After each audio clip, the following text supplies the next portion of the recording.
It started as a quiet funeral. Crisp uniforms, folded flags, a widow clutching a child to her chest.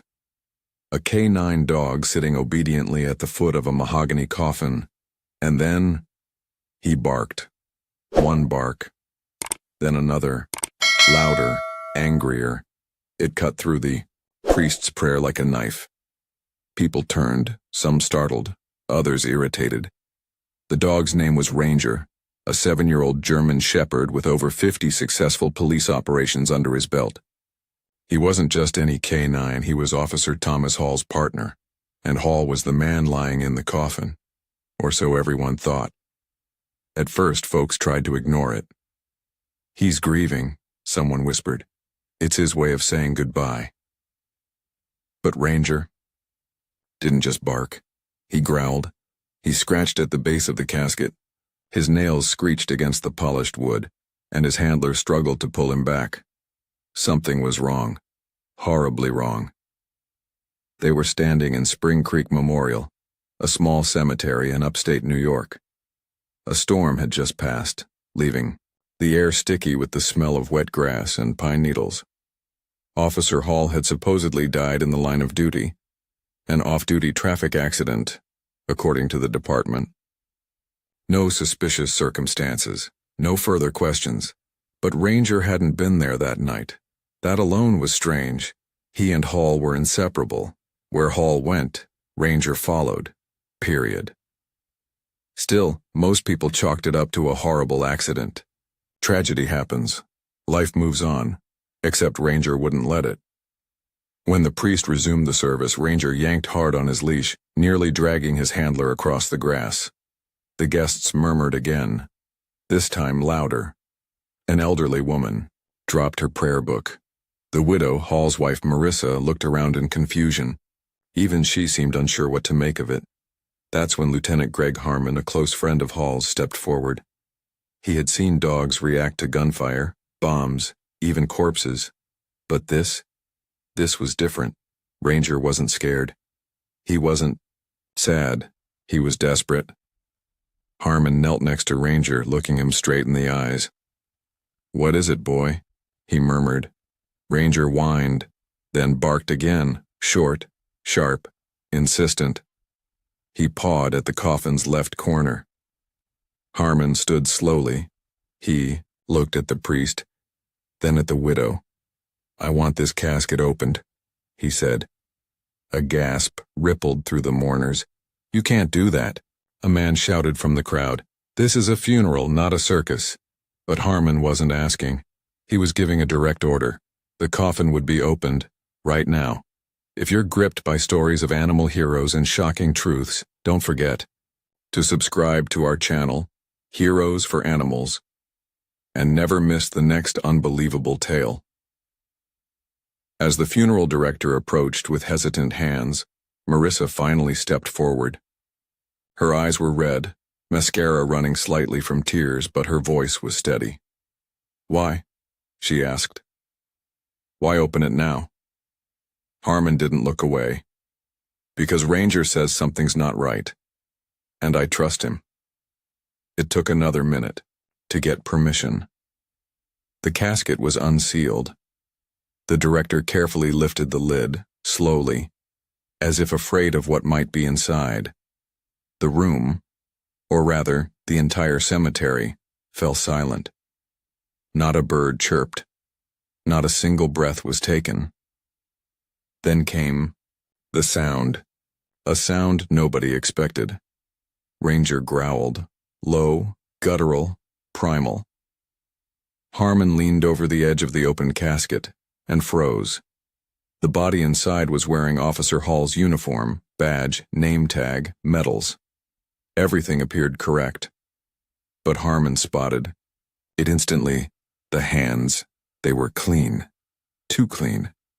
Hall had calluses from years on the job, a scar from a knife fight on the pinky, a missing fingernail from an ATV crash. This man had perfect hands. Harmon ordered the body photographed, the prints taken. Something felt horribly off. Meanwhile, Ranger sat beside the open casket, head low, growling continuously. His instincts told him this wasn't the man he had loved and served with, and he was right. The prince came back 2 hours later. The man in the coffin wasn't Officer Thomas Hall. Panic set in at the station. What had started as a respectful goodbye had now turned into a full-blown internal investigation. Ranger was temporarily moved to a quiet kennel at the station, but he didn't rest. He paced. He barked at the door. He refused food. He wanted back in the field. Over the next 24 hours, detectives scoured the records. Officer Hall's last known location, a gas station on Route 17. He was supposed to be driving to his brother's cabin upstate. No witnesses saw him afterward. His phone? Disconnected. His credit cards? Inactive. His car? Missing. But then, one blurry security cam footage surfaced. From a small-town pharmacy 60 miles away, a figure, slumped weak, looked a lot like Hall, being forced into a white van by 2 masked men. Marissa Hall, the widow, was brought in again, this time with questions. "When did you last hear from your husband?" Harmon asked gently. She hesitated. "About 4 days before they said he died." She wrung her hands. He'd been acting different, nervous. Said he found something bad, and that he didn't know who he could trust, even in the department. Harmon's heart sank. Officer Thomas Hall had been onto something, and someone wanted him silenced. Back at the station, Ranger was brought into a lineup of objects taken from the supposed crash scene. He ignored all of them, except one, a blood-stained uniform collar that had been discarded far from the original site. Ranger sat, barked once. They had something, but they needed more time. Time Officer Hall might not have. The fake funeral had shattered everyone. In just a matter of hours, the man buried with full honors was revealed to be a stranger. And the officer who was supposed to be in that casket, Thomas Hall, was now listed as a missing person. No one said it aloud, but every cop at Spring Creek Memorial was thinking the same thing. If it weren't for Ranger, we'd have buried a lie. At the station, Lieutenant, Greg Harmon took control of the investigation. He knew the clock was ticking. If Hall was still alive, and that was a big if, he had less than 48 hours before he disappeared for good. The state police were notified. A bolo went out for a white utility van seen in the pharmacy footage. They cross-referenced toll booth activity, but no license plate had been captured. The van had no decals, no markings. It could have belonged to any contractor, plumber, or delivery driver. Harmon replayed the footage again and again. The man being dragged into the van had the same build as Hall, same gait. But his face was mostly obscured. He paused the video, on a single frame, just before the van door slammed shut. There, under the dim yellow light of the parking lot, was Ranger, caught in the reflection of the pharmacy window, standing, watching. Hall must have gotten away briefly, just long enough for Ranger to see him. The department was split. Some thought Hall had run, faked his own death. Maybe he was involved in something dark, something criminal, but Harmon refused to believe that. "You don't fake your own death with your dog still in service," he said flatly. "You don't do that to your partner." Ranger was restless again. He wouldn't sleep, wouldn't settle. Every time a door opened, he turned his head sharply. Every time a car drove by, he rose to attention. He was waiting for Hall. By the second night, the trail was cold. Harmon made the call to bring in Ranger for a field search. They needed boots and paws on the ground. They started at the gas station where Hall had last fueled up. Ranger was released from his harness. Nose to the ground, he moved fast, down the edge of the lot, past the dumpsters, toward a patch of overgrown trees. Suddenly, he stopped, then growled. A torn glove lay half buried in the dirt. Inside it, a familiar scent. Lab tests would later confirm it carried Hall's DNA. Ranger had found their first real lead. By morning, a larger team joined the search. bloodhounds, drones, state police. But the one dog everyone followed was Ranger. He moved with purpose through a wooded ravine just east of town. After nearly a mile, he paused near a creek bed, then barked furiously. There, soaked and tangled in brush, was a piece of fabric, a sleeve from a police windbreaker. Another positive. DNA match. Hall had been here, injured, likely on foot, but alive. It was now day 3. That afternoon, Harmon got a call from an unlikely source. A retired dispatcher named Sally Kendrick. She had seen the story on the news. "Lieutenant," she said, "you need to check the old lodge on Route 15, the one the department used for retreats back in the 80s. Harmon paused. "It's been abandoned for years." "Exactly," she said, "and only a few people would remember it exists." It was a long shot, but they had nothing else. The team rolled out within the hour. 3 SUVs, tactical gear. Ranger rode in the front, eyes locked on the window like he knew where they were going. The lodge was deep in the woods, surrounded by rusted fencing and blackberry thorns. One window was busted, the front door chained shut from the inside. But Ranger didn't hesitate. He leapt from the vehicle and sprinted around the side of the building toward the back basement door, and he barked one sharp, explosive bark, then another. The team broke down the back entrance. Inside, the air was damp and sour. Old drywall, mold, something else. They moved room by room, guns drawn, flashlights scanning broken furniture and torn insulation. Then they heard it. A faint knock. Once, twice. They followed the sound to a small pantry door near the kitchen. Behind it, Thomas Hall. He was barely conscious. Duct tape across his mouth, hands zip-tied, clothes tattered, but he was alive, and the first thing he saw was Ranger. The dog lunged forward, whining, licking Hall's face. The officers cut him loose, carried him to safety. Hall could barely speak, but he whispered the words through cracked lips. "They tried to kill me, because I found out what they were hiding." Back at the hospital, Hall began to recover slowly.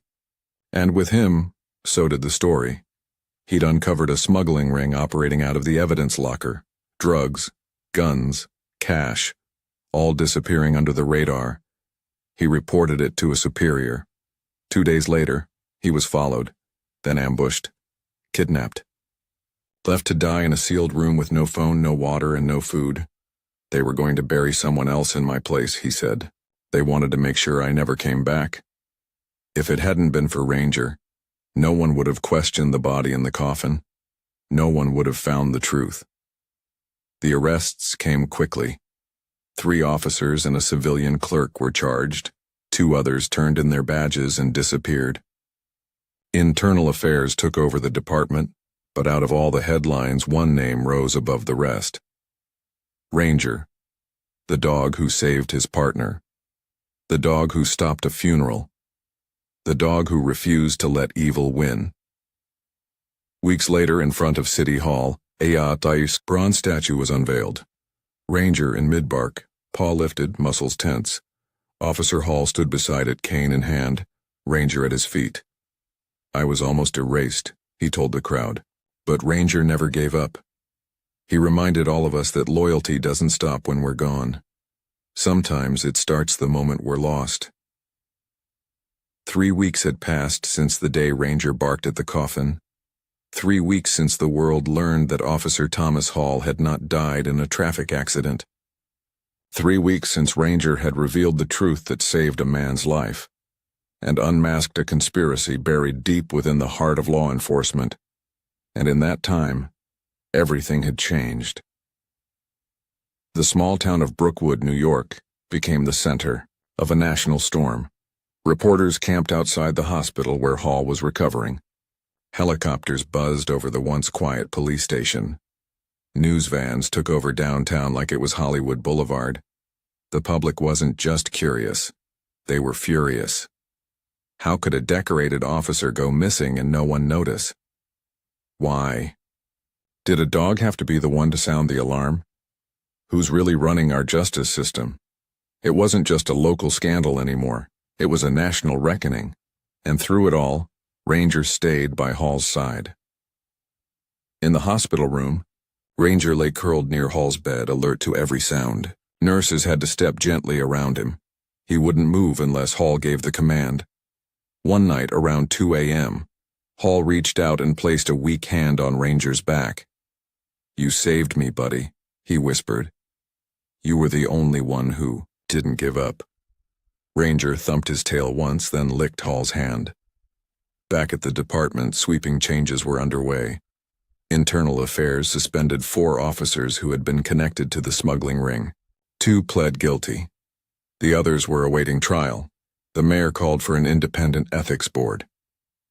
The chief of police resigned for health reasons. And for the first time in the town's history, a civilian committee was given oversight, overall evidence handling procedures. But the public wanted more than policy. They wanted justice. And at the heart of it all, they wanted to know more about the dog who started it. Soon, Ranger was everywhere. CNN ran a segment titled, "The Bark That Saved a Life." People magazine ran a photo of Ranger with Hall's arm. Around him, under the headline, "Not all heroes wear badges, some wear collars." Children sent handwritten letters to the department. "Dear Ranger, I love you. You are a good boy, I want to be like you." A retired Marine sent a Purple Heart tag for Ranger's collar. "He's a soldier in every way that matters," the note read. Then came the day the governor called. He wanted to honor Ranger at the state capitol. It was a full house event. Politicians, veterans, kids, police dogs from other counties. Ranger walked onto the stage next to Hall, who now used a cane and wore a brace around his torso. As the audience stood and clapped, Hall leaned down and whispered to Ranger, "You deserve this more than I ever will." When the applause died down, Hall took the microphone. "My dog didn't just save my life, he saved our department. He saved this town from forgetting what honor looks like. Ranger never quit on me, and he forced all of you to look deeper. Ask harder questions and demand better answers.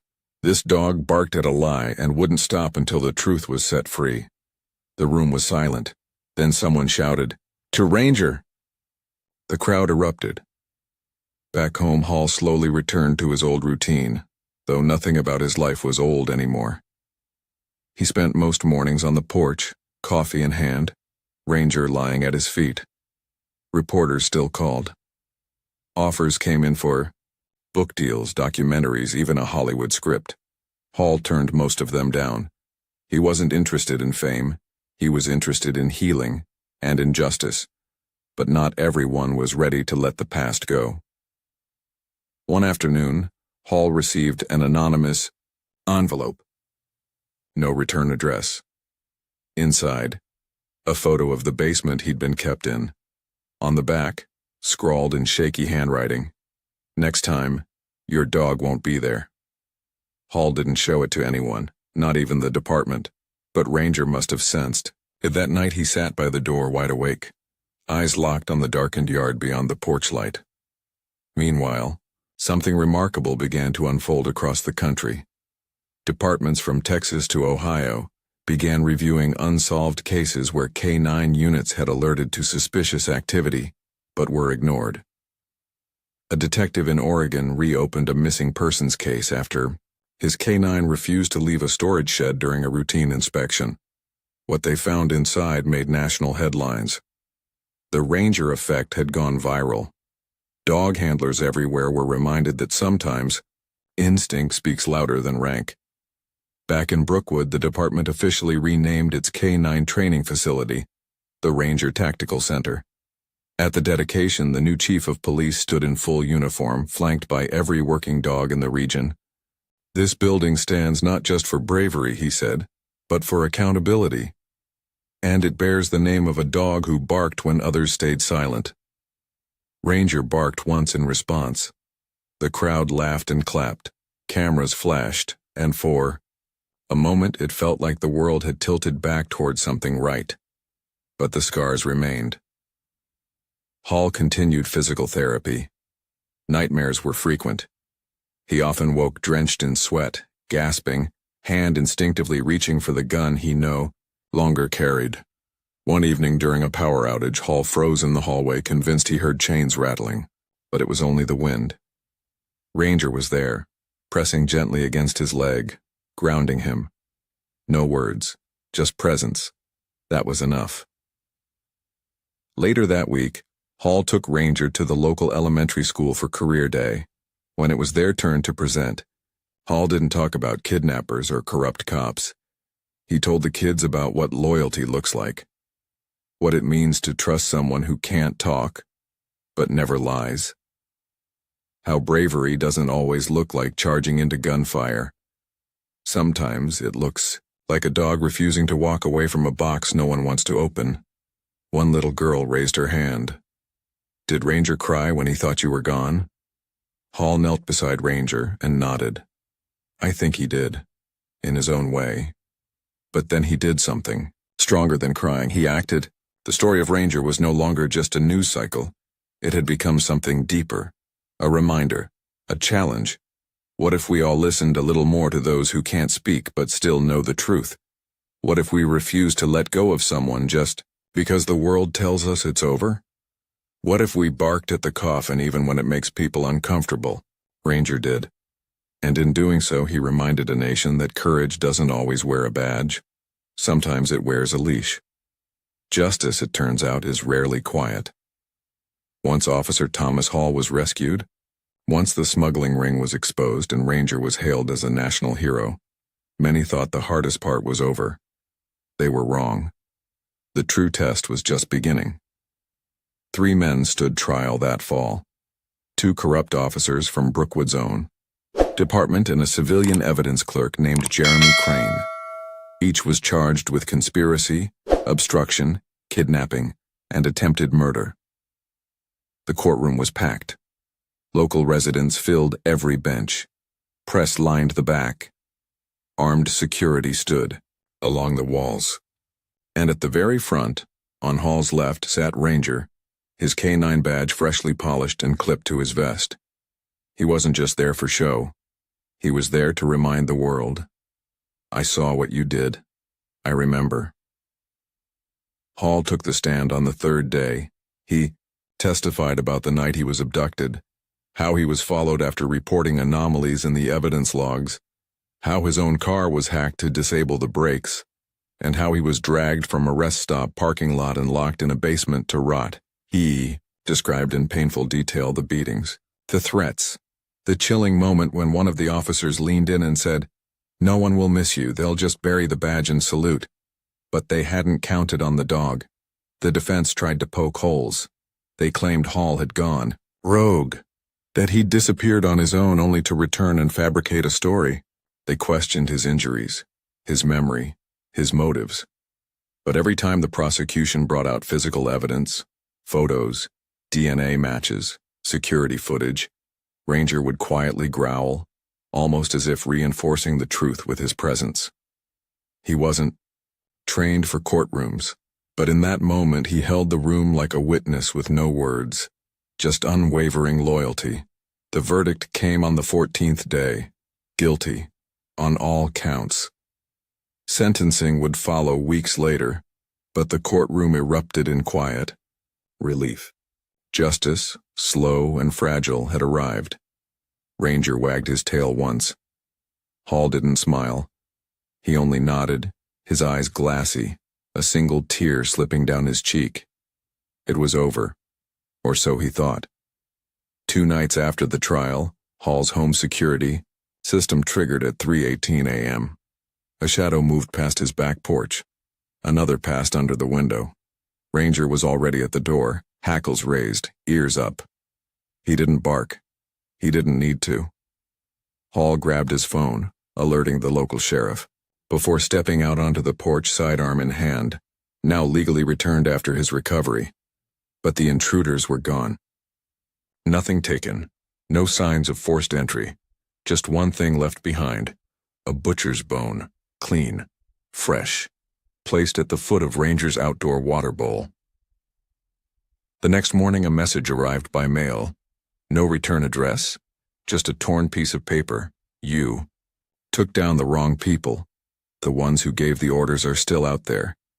It wasn't paranoia anymore. It was unfinished business. Hall considered leaving Brookwood, buying land upstate, vanishing into the mountains where no one could find him. But then he'd look at Ranger, calm, alert, always watching, and he'd shake his head. No. Running wasn't the answer.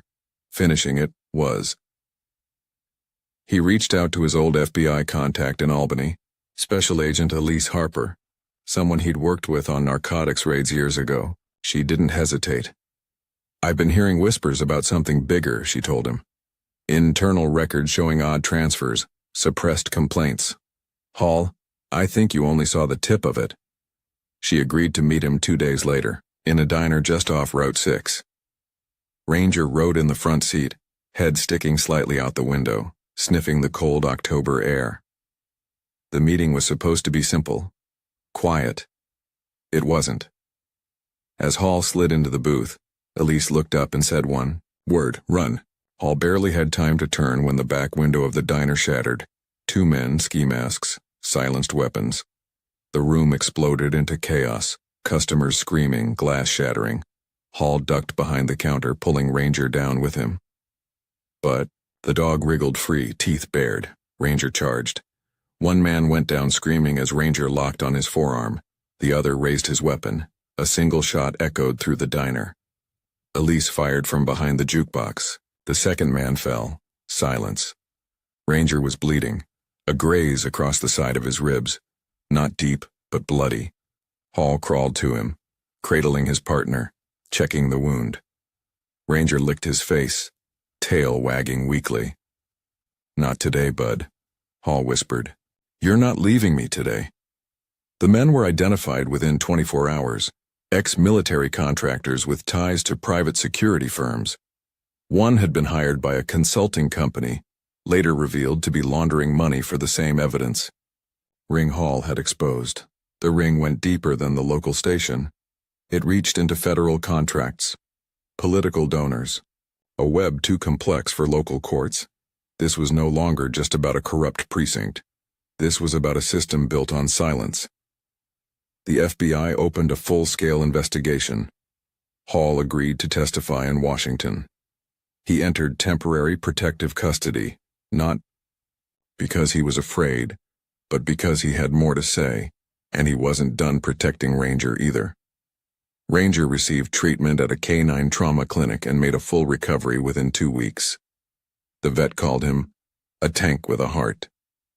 When reporters asked if Ranger would retire after the injury, Hall smiled. "When he's ready," he said. "But I think he's got one more fight left in him." On Veterans Day, Ranger was invited to the Pentagon. He stood beside military, working dogs from combat zones across the globe. A general placed a medallion around his neck and knelt. "You saved more than one life, Ranger," he said. "You reminded this country that courage has 4 legs." Ranger barked once, a crisp, proud sound, and across America people watched with tears in their eyes. But late one night back home, Hall sat on his porch, sipping coffee, Ranger at his side. He stared into the trees. Somewhere out there, others were watching, waiting. Hall leaned down and scratched Ranger behind the ears. "If they come again," he whispered, "you have one job." Ranger looked up. "No barking this time," Hall said. "Go for the throat." Ranger didn't wag his tail. He just sat still, silent and ready, because loyalty never ends, and neither does the fight for truth. Winter came early that year in Brookwood. The first snowfall dusted the streets in silence, blanketing rooftops and muting the town's usual rhythms. But inside a modest home on Maplewood Lane there was no peace. Only preparation. Officer Thomas Hall zipped his field bag closed, slid a Glock into the side pouch, and ran his fingers through Ranger's thick fur one more time. "This is it, buddy," he murmured. "No backup. No margin for error." Ranger's ears perked at the tone, not fearful but focused. He knew that voice. It was the same voice Hall used just before every mission they'd ever done together. The FBI's investigation had stalled. Too many layers. Too many protected names. But one location kept popping up in the confidential files. A remote hunting lodge in Pennsylvania, leased under fake identities, shielded by shell companies. According to a source Elise Harper had flipped, it was being used as a meeting point for higher-ups in the smuggling operation. The same men who had ordered Hall's death. The same men who had sent 2 shooters into that diner weeks ago. No warrants, no search authorization, too many roadblocks. So Hall made a decision. If the system wouldn't protect the people, he would. One last mission. Off the record, just him. And Ranger. The drive took 4 hours through icy roads and backwoods trails. They arrived just after dusk, headlights off, tires crunching over frozen leaves. The lodge stood in the distance. 2 stories, windows dark, smoke rising faintly from a back chimney. Someone was home. Hall parked half a mile away. He clicked Ranger's vest into place and whispered, "Silent entry." Ranger moved like a shadow, his body low, paws careful. They circled the back, passing through thick brush until they reached a cellar door. Unlocked. Always a bad sign. Inside, the basement was half finished, filled with filing cabinets and crates of equipment. Hall's flashlight swept across cereal-labeled boxes, bundles of cash, sealed bags, evidence no court would ever admit had existed. But the real prize wasn't stuff. It was the laptop left open on the desk. An active screen, emails, ledger entries, names. Hall inserted a flash drive. Downloading. Then, footsteps. Upstairs. 2 voices. One familiar. He froze. It was Captain Darren Miles, Brookwood's former deputy chief. The same man who had delivered Hall's eulogy. The same man who had shaken his wife's hand and said he was one of the good ones. Hall shut the laptop lid. Too risky to keep copying. He pocketed the drive and signaled Ranger to stay back. Gun drawn, he crept up the stairs and reached the 2nd floor. Old carpet, peeling wallpaper, faint smell of cigar smoke. He saw Miles, in the sitting room sipping whiskey beside a bearded man in a leather jacket. "I'm telling you," Miles was saying. "He won't stop. That damn dog won't stop either," the other man grunted. "Dogs can be replaced, men too." Hall stepped forward. "Let's test that theory." Both men jumped. Miles reached for his weapon, but Ranger had already launched. The other man tried to flee, but Hall tackled him to the floor, knocking the breath from his lungs. Chaos exploded in seconds. Gunfire, furniture crashing, shouts echoing through the walls. But Ranger never let go. He held Miles down by the arm until Hall cuffed him, blood dripping from the man's sleeve. They weren't going anywhere. By the time local police arrived, called anonymously from a nearby burner phone, Hall and Ranger were waiting on the porch. The flash drive had everything: financial records, phone logs, even photos of the fake funeral arrangements.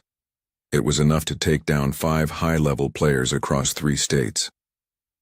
Back in Brookwood, the fallout was swift. Miles was indicted. So was the man in the leather jacket, identified as a private contractor linked to offshore accounts. The department was gutted and rebuilt under new leadership. Hall declined every press interview. He said the only statement that mattered was the truth they found in that cabin. But even in victory, there was a weight he couldn't shake. Ranger had been injured in the struggle. Nothing life-threatening, just a torn ligament and some deep bruising, but it was enough for the department's vet to make a hard recommendation: retirement. Hall refused at first. Ranger still had that fire in him, that edge. But then came the morning when Ranger didn't jump up at the sound of Hall's keys, didn't pace at the door when Hall put on his boots. He just laid there, head down, watching. The look in his eyes said it all. "I've done enough." Hall signed the paperwork on a Monday. Ranger was officially retired with full honors and a lifetime pension, chew toys and all. The department threw a ceremony at City Hall. Kids brought homemade signs. A woman baked a cake shaped like a badge. A little boy handed Ranger a crayon drawing of him wearing a cape. "Because he's a superhero," the boy said. No one disagreed. But Hall knew Ranger didn't want capes or cakes.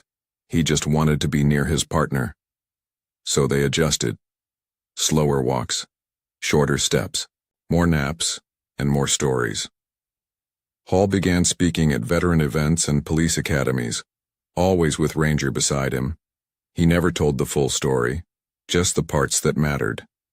"How do you know who to trust?" a cadet once asked him. Hall looked at Ranger. "You don't always," he said, "but if a dog barks at something even once, you listen." One morning, nearly a year later, Hall woke to silence. No paws on the floor, no tail thumping against the wall. He rushed to the living room. Ranger was lying by the fireplace, curled tight, breath slow. Hall knelt beside him, tears welling. "It's okay," he whispered. "You can rest now." Ranger blinked once, pressed his head into Hall's hand, then peacefully closed his eyes. The funeral was held privately. No flags, no rifles, no sirens. Just Hall, a folded vest and a collar engraved with one word, truth. He buried Ranger under the oak tree behind the house, planted lavender, built a wooden sign, "Here lies Ranger, a partner, a protector, a hero who never needed to speak to be heard." Weeks later, Hall received one final package from the FBI. Inside was a plaque, "For service beyond duty, K9 Ranger." Beneath it, a letter handwritten by Agent Harper. "Some dogs serve time, Ranger served justice." There's something different about a quiet house after a hero is gone. The floors still creak the same. The porch still groans under Hall's boots. The coffee pot still sputters every morning. But the silence? That's new. That's heavy. For Officer Thomas Hall, adjusting to life without Ranger was like learning to breathe with one lung. Everything worked. Just not the same. It had been 3 months since Ranger passed away peacefully beside the fireplace. The town of Brookwood had moved on, as towns do. Headlines had faded. Politicians had replaced promises with new ones. But in one corner of upstate New York, under the wide arms of a 100-year-old oak tree, the legacy of a German shepherd lived on. Hall visited that tree every morning. He didn't talk much. Sometimes he brought a fresh biscuit and left it by the marker. Other times he just sat with a thermos of coffee and let the wind do the talking. But grief has a strange way of bending into purpose, and Hall was far from done. The letters started arriving in early spring. At first they came from other K9 handlers. My partner was dismissed for false alerts. But after your story, we reopened the case. And he was right. Thanks. To Ranger, we listened when our K9 wouldn't leave a flood zone. We found a missing child hours before nightfall. Then came letters from children, drawings, stories, crayon-covered thank you notes with uneven block letters. I want to be brave like Ranger when I grow up. My dog barks at my brother's closet every night. We trust her more now.